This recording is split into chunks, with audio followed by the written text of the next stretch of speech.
All right, let's talk about one of the most incredible machines you can possibly imagine. I'm talking about your cardiovascular system. It's your body's powerful, tireless engine and a massive 60,000-mile-long delivery service, all rolled into one. It's just amazing. When you first look at it, it seems so complex. But at its heart, no pun intended, it really just boils down to two main components that have to work together perfectly. You've got the pump and you've got the transport system. So today, we're going to look under the hood at both, starting with the engine itself. So think of it this way. The heart, that's the powerhouse. It's providing all the oomph, all the push. And the blood vessels? Well, they're this massive, sprawling network of highways that deliver everything, fuel, oxygen, messages, to every single part of your body.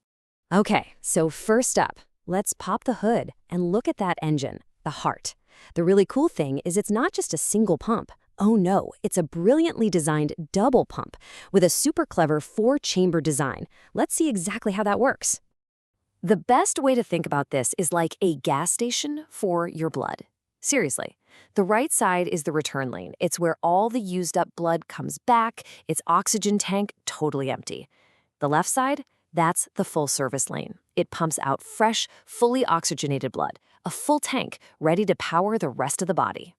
So let's follow a single drop of blood on its incredible journey. It comes in from the body to the right atrium. That's the top receiving chamber. From there, it gets squeezed down into the right ventricle, the bottom pumping chamber.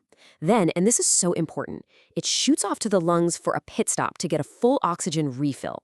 Once it's re-energized, it comes back to the left atrium, the other top chamber, gets pushed down to the super powerful left ventricle, and then, whoosh, it gets blasted out to the entire body to start the whole trip all over again. Now, to keep all this blood from sloshing backward and causing total chaos, the heart has these 4 incredible valves. Just think of them as perfect one-way doors. They snap shut at precisely the right millisecond to stop any backflow.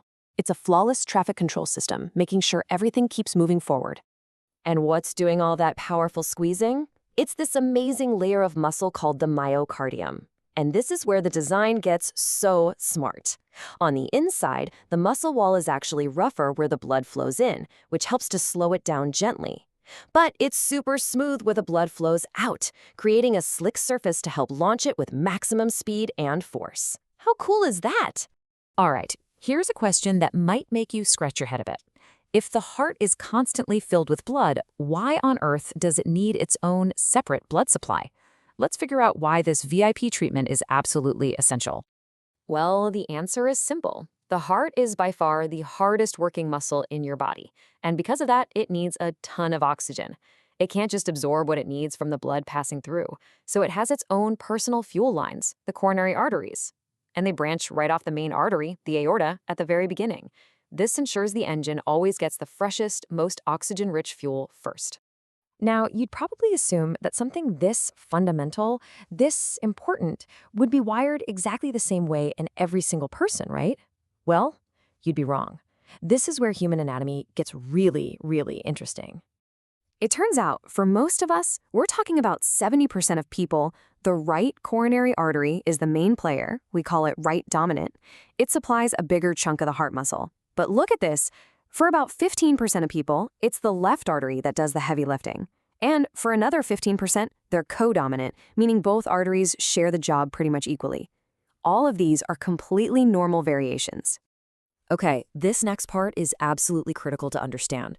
The coronary arteries are something called functional end arteries. To put that in simple terms, imagine a town with only one main road going through it, and very, very few tiny, undeveloped back roads. That's kind of like your heart's artery system. If that main road gets blocked all of a sudden, traffic grinds to a halt. Those little back roads, we call them anastomoses, they exist, but they're normally closed off and need a lot of time to open up. All right, so we've spent some time looking at the engine up close. Now, let's zoom out and take a look at the vast delivery network itself. All these superhighways, main roads, and tiny side streets that carry blood to every last corner of your body. So you've got two main types of roadways here, arteries and veins, and they are built for totally different jobs. Arteries carry blood away from the heart, and it's under really high pressure. Think of them like a firefighter's hose. That's why their walls are so thick and muscular. Veins, on the other hand, carry blood back to the heart. The pressure is way lower, so their walls are thinner, but they have these clever one-way valves to stop gravity from pulling all the blood back down to your feet. And this whole network isn't just one big loop, it's actually organized into 3 different specialized circuits. You've got the systemic circulation, that's the main highway from the heart to the whole body and back. Then there's the pulmonary circuit, which we already talked about. That's the crucial pit stop to the lungs for oxygen. And finally, there's a special one called the portal circulation. This is a unique side road that takes all the nutrient-rich blood from your gut straight to the liver for processing before it gets sent out to the rest of the body. So, we've talked about all this amazing anatomy. But why does it all matter? Why are these little details so important? Well, it matters a ton when things start to go wrong. And this is where understanding the blueprint becomes truly critical. Remember we talked about those functional end arteries? The ones with very few detours? This is where that design becomes a matter of life and death. If a blockage builds up slowly over months or years, the heart can actually sense the reduced blood flow, and it starts to slowly open up those tiny backup routes. This might cause angina or chest pain, which is a huge warning sign. But if a blockage happens suddenly, those detours have no time to open. Traffic is jammed, and that is a heart attack. Now, here's something that might really surprise you. Who do you think is more vulnerable to a sudden blockage? You'd probably say an older person, but often it's actually a younger person. An older person might have been building up those little natural bypasses for years because of gradual artery narrowing. But a young, healthy person, their arteries are clear, so those detours are completely shut. A sudden clot in their system can be absolutely catastrophic. Let's shift gears and talk about a couple of things that can be different from birth.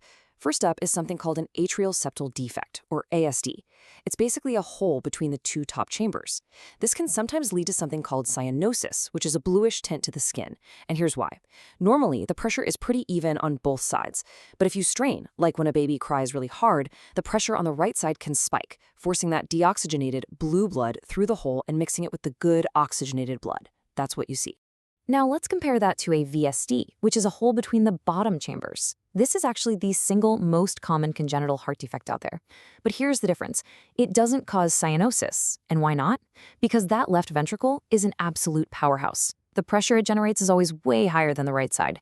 So blood can only ever get pushed from the left side to the right, which means that deoxygenated blood can't get into the main circulation. So we've taken a tour of this absolutely incredible engine, which, when you think about it, is designed to run for a whole lifetime. We've seen its power, its amazing efficiency, and also its vulnerabilities. So as we finish up, I'll just leave you with this question to think about. Now that you understand the blueprint, what's one thing you can do to help your engine run smoothly for many, many years to come?